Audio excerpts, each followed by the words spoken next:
한국어 독해 능력을 향상시키기 위해 신문 기사나 에세이를 활용하는 방법은 매우 효과적입니다. 이러한 자료는 실생활에서 사용되는 표현과 문장 구조를 자연스럽게 익히는 데 도움을 줍니다. 특히 어휘와 문법, 그리고 문맥 이해력을 동시에 발전시킬 수 있어 학습자가 한국어를 더 깊이 이해할 수 있도록 합니다. 단순히 읽고 이해하는 것을 넘어 글을 분석하고 독자의 비판적 사고력을 키우며 읽은 내용을 활용해 독해력을 더욱 강화할 수 있습니다. 먼저 신문 기사를 활용한 독해 훈련을 살펴보겠습니다. 초급 학습자는 날씨나 스포츠, 문화와 같은 짧고 쉬운 주제의 기사부터 시작하는 것이 좋습니다. 기사의 헤드라인을 중심으로 핵심 내용을 추측하고 본문을 읽으며 자세한 내용을 확인합니다. 신문 기사는 실용적인 어휘와 문장을 포함하고 있어 새로운 단어를 배울 좋은 기회를 제공합니다. 읽으면서 모르는 단어를 적고 그 뜻과 사용 예문을 찾아보는 연습을 통해 어휘력을 확장할 수 있습니다.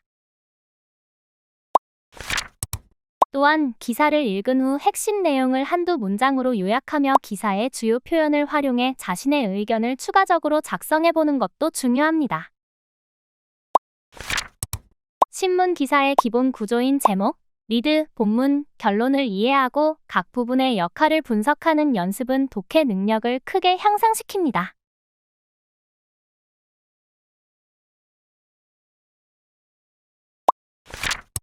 신문 기사에서는 비판적 읽기 훈련도 필요합니다.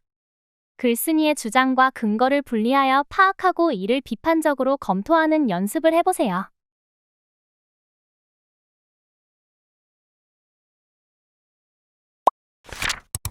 또한 기사를 읽은 후 이 기사의 주제는 무엇인가?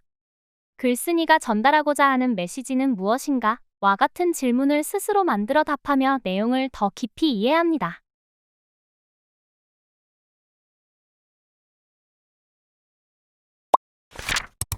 예시 기사를 활용하여 독해 연습을 진행해 보겠습니다. 기사 제목은 서울의 첫눈, 겨울의 시작 알리다입니다. 기사의 주요 내용은 다음과 같습니다. 서울 지역에 첫눈이 내렸으며 기상청은 이번 주 내내 영하의 날씨가 지속될 것이라고 발표했습니다. 시민들은 첫눈을 즐기며 겨울이 시작되었음을 느꼈습니다. 이 기사로 연습할 때 먼저 모르는 단어를 찾아봅니다. 예를 들어 첫눈, 영하, 기상청과 같은 단어를 학습합니다. 그런 다음 기사의 핵심 내용을 간단히 요약해봅니다. 서울에 첫눈이 내렸고 추운 날씨가 계속될 예정이다. 와 같이 정리할 수 있습니다. 마지막으로 질문과 답변 연습을 통해 독해 내용을 확인합니다. 예를 들어, 첫눈이 언제 내렸나요?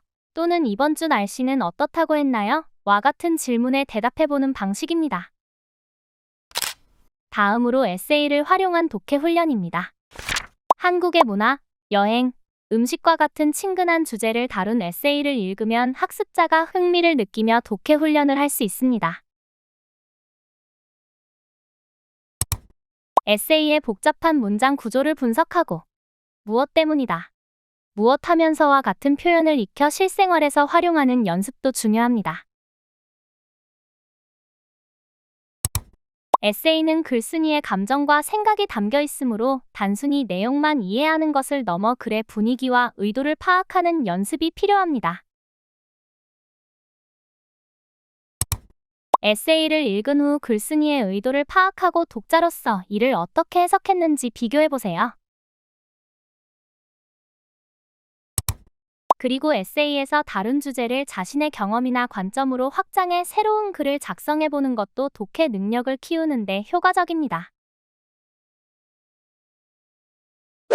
에세이를 활용한 독해 연습 방법을 살펴보겠습니다. 예시 에세이의 제목은 내가 사랑하는 한국의 봄입니다. 에세이의 내용은 이렇습니다. 한국의 봄은 벚꽃과 함께 시작됩니다. 벚꽃이 만개하면 사람들은 공원으로 나가 꽃놀이를 즐깁니다. 글쓴이는 매년 봄마다 친구들과 벚꽃 아래에서 사진을 찍으며 시간을 보내고 따뜻한 봄바람과 향긋한 꽃향기를 맡으면 행복한 기분이 든다고 이야기합니다. 이 에세이를 통해 독해 훈련을 할 때 먼저 문장 구조를 분석합니다. 예를 들어 벚꽃이 만개하면 사람들은 공원으로 나간다 라는 문장에서 조건절 표현인 무엇을 하면을 익힙니다. 다음으로 글쓴이의 감정을 분석합니다. 행복한 기분이 듭니다 라는 문장을 통해 글쓴이의 긍정적인 감정을 이해하고 이를 활용해 행복하다를 표현하는 유사한 표현을 찾아 연습합니다. 마지막으로 자신의 생각을 정리하는 연습을 합니다. 예를 들어, 나는 봄이 되면 무엇을 하고 싶나요? 라는 질문에 대해 자신의 경험이나 계획을 작성해 봅니다.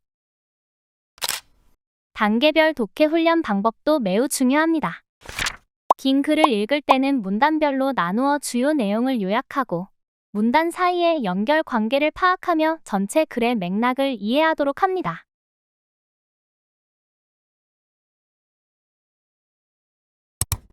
읽은 내용을 요약하거나 비판문을 작성하는 등의 쓰기 훈련을 병행하면 독해와 작문 능력을 동시에 키울 수 있습니다.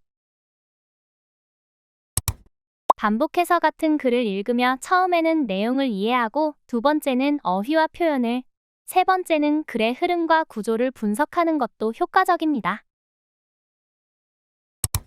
글을 읽은 후 주요 질문을 만들어 답하는 연습도 중요합니다. 글을 읽고 나면 주요 내용을 파악하고 그에 대한 질문을 스스로 만들어 답하는 것이 중요합니다.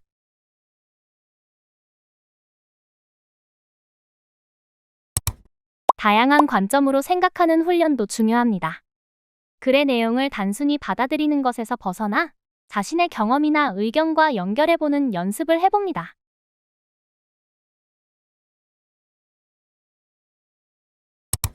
마지막으로 읽은 글을 바탕으로 토론을 해보는 것도 심화학습에 효과적입니다. 다른 학습자와 글의 내용에 대해 의견을 나누고 토론 주제를 선정하여 서로의 생각을 교환하는 방법은 독해력과 사고력을 동시에 향상시킬 수 있습니다. 마지막으로 실생활에서의 활용과 추가 훈련을 통해 배운 내용을 더욱 발전시킬 수 있습니다. 그래서 배운 어휘와 표현을 활용해 새로운 문장을 만들어 말하거나 작성하며 실제 상황에 적용하는 연습을 해보세요.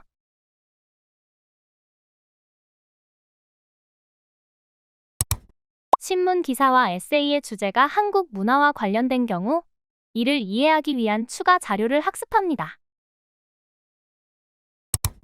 또한 신문 기사와 에세이뿐만 아니라 블로그 글, 리뷰, 여행 가이드 등 다양한 매체를 활용해 실전 감각을 키우는 것도 중요합니다. 독해 능력을 높이기 위해서는 꾸준한 연습과 다양한 주제를 다루는 노력이 필요합니다. 학습자가 자신의 흥미에 맞는 글을 선택하고 정기적으로 읽기 연습을 하며 원어민의 피드백을 받는다면 한국어 독해 능력은 더욱 빠르게 발전할 것입니다. 이러한 방법을 활용하면 학습자는 신문 기사와 에세이를 통해 한국어 독해력을 심화적으로 발전시킬 수 있으며 독해뿐만 아니라 어휘력, 비판적 사고, 문화적 이해까지 확장할 수 있습니다.